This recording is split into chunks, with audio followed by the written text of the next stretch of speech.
all, Jeanette here. Welcome to the Neil's Homestead. Today I'm back out in the greenhouse and I'm trying to get caught up on my work. So come along and join me.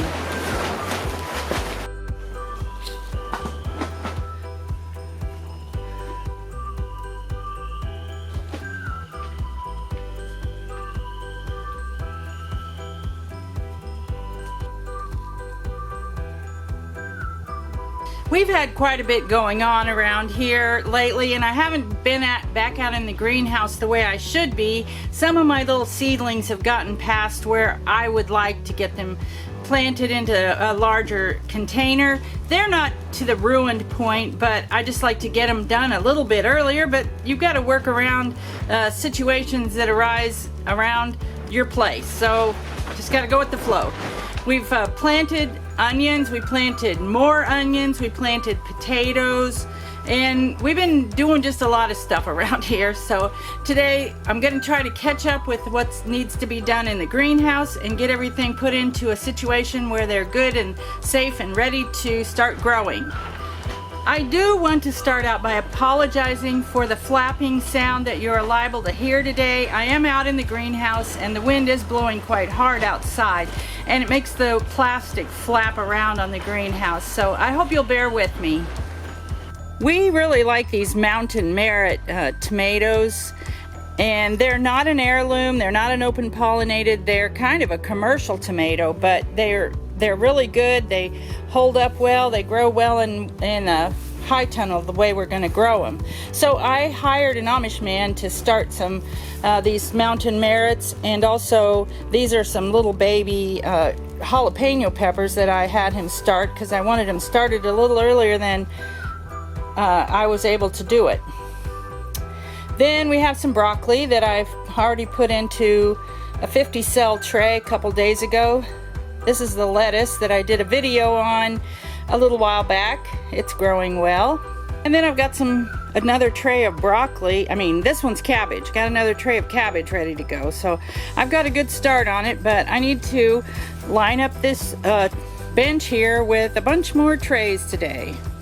For my vegetables that I'm going to grow out in the garden, I like to use these 50 cell trays. It's all one piece. There's about like a shot glass full of dirt for each cell, and I can reuse these from year to year. They're pretty economical on the room and the cost. I have a stack of them right here by my soil bin. I've already got one filled up here. Just fill it level full is what I do, and set it aside and get on the others.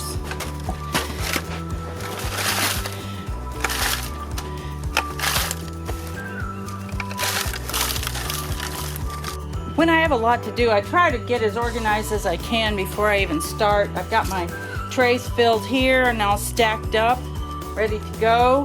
This is the way that I water the little plants after I've done it. I just set them in here. This is a nice plastic tray that I put water in, just set them in there and let them soak to get wet. I don't water them from the top for quite a while because it just kind of beats them up. My plants are all laid out here. Not everything that I have is going to get transplanted today, but if they have their first true leaves, I definitely will. A little bit later, I planted some tomatillos and some ground cherries, and it took a long time for each one of those to come up. The tomatillos obviously came up first, but those ground cherries took a long time. But they're coming up and we're gonna have some. I think my peppers, for the most part, aren't ready, so I'm just gonna leave them for a few more days. The eggplant is definitely not ready. It's tiny. So let's get going with some kale. I think I'll do that first. My kale seedlings are too big and they're kind of on the leggy side, but they're still okay to use. I'll start by taking a section of them out of here. They're kind of all grown together, so I have to be careful.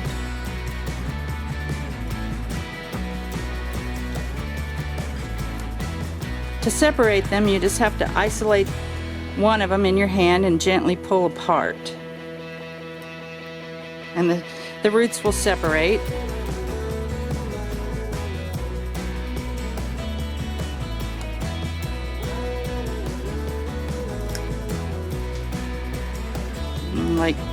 That one's really wimpy, so I'm not going to try to save it. So I have some pretty good plants. I don't need a whole lot of kale. Kale kind of goes a long ways, especially if you have very many other things to eat. I have a video on transplanting tomatoes where I show you to bury the stem really deep and it will grow roots along the stem. Kale and other brassicas, the cole crops, are not like that, but you can still put that stem down in there so it's not so leggy. Just put it in the soil up to the bottom of the leaves and let this be under the ground. As I said, it won't grow roots along there, but it will be under the soil, and the roots that are growing in there will kind of surround it and hold it in place. So I have quite a few of these, but I really only need like 15, so I'm going to put 15 in there. 2, 4, 6, 8, 10. There are 10 holes on one side, so I'll just put 1.5. Now these kale plants are distinctive because they have the little jagged edges on the leaves, so I can tell them apart. Now broccoli and cauliflower and cabbage really look more similar, but if you're experienced, you can tell the difference.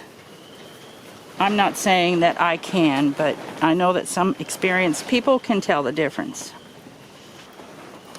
I've got 15 kale plants in there, and I have like that many more left in here, but I know it kind of hurts your feelings to throw away perfectly good little seedlings, and if you have somebody nearby, then give them to them. But for me, unless they're expensive seeds that I want to have, and in that case I probably wouldn't even have bought extra ones, then I'll just throw them away. It's just the way it goes. This chard's another one that's very distinctive because you can see the color and the shape of the leaves. So I'll put about 15, maybe 20 Swiss chard in here. I think we could eat more Swiss chard. It's a little better tasting to me than kale.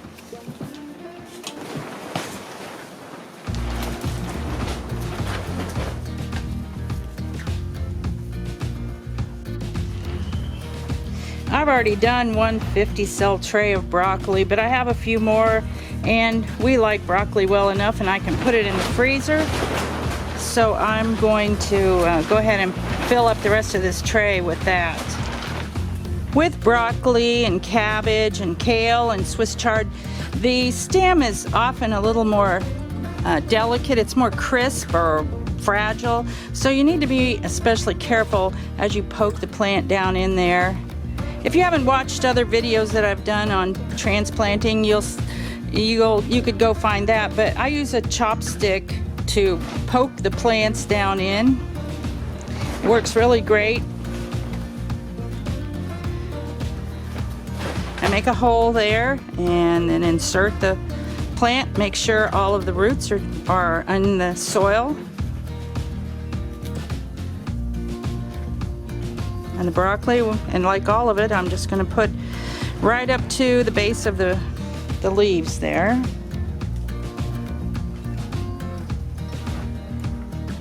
When I get it all filled up, I'll bring it over and set it down in my tray. I put some water-soluble fertilizer in this tray of water so that the plants will get a nice boost of plant food right off the bat. I've got my lots of trays of plants underneath the table here in the shade, and I haven't blown away yet from all the wind, but sometimes it feels a little scary in here when that wind's popping that plastic around. And then I've got these lined up here ready to be watered and taken care of easily. And finally, I wanted to show you that our green onions that we planted in the crate are coming up, and I think they're doing pretty good, although there are several in there that didn't come up. Some of them are starting to try to come up, but they're kind of slow. I don't know what made them slower. So thanks for stopping by today and seeing what I do out here in the greenhouse. I hope in some way that it can help you be more successful in getting your garden going and have a great growing year. I'll see you next time.